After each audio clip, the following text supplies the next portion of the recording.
Lord, tanggalin mo sa akin ang pag-aalala.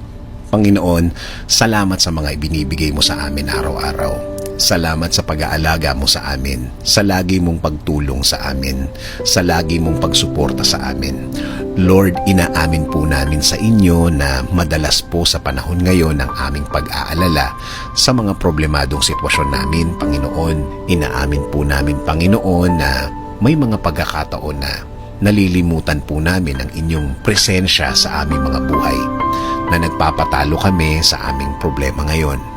Dahil na rin, Panginoon, na nadadaya kami ng aming kalagayan ngayon, na kung titingnan ng kahit na sino ay parang walang katiting na pag-asa ang makikita, Lord. Ang pag-aalalang ito ay dahilan din ng pag-aalala ng aming mga mahal sa buhay. The more na nag-aalala kami, mas doble ang sa kanila, Panginoon. Panginoon, alisin niyo po ang nararamdaman po namin ito. Alisin niyo po ang aming pag-aalala sa aming mga puso, ang takot sa mga darating na araw. Panginoon, turuan niyo kaming bumalik sa pagtitiwala sa inyo, dahil alam namin na ang sino mang magtitiwala sa inyo ay hinding-hindi mabibigo. Teach us to have faith in you, God. Take away all these worries that we are feeling now. Teach us to be faithful again. Teach us to believe in you again, God. Ngayon, Panginoon, hindi na kami magbabase sa aming sitwasyon. Kahit ang mga salita ng mga taong nasa paligid namin ay hindi namin gagawing guide sa araw-araw, Panginoon.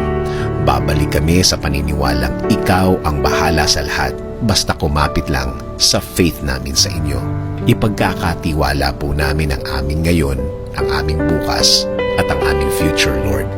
Because we believe that you are a God that provides, that helps, that protects.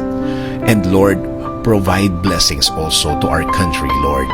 Alisin niyo rin po ang pag-aalala sa aking mga kababayan dahil sa problema at sa pandemya na nasa aming bayan ngayon.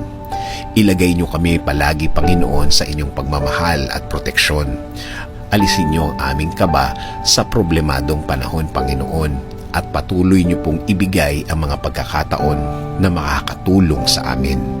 Salamat, salamat, Panginoon, dahil alam namin na ang lahat ng aming dasal ay pinakikinggan niyo po.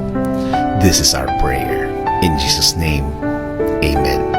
Sabi nga sa Proverbs 18:10, the name of the Lord is a strong tower. The righteous run into it and are safe.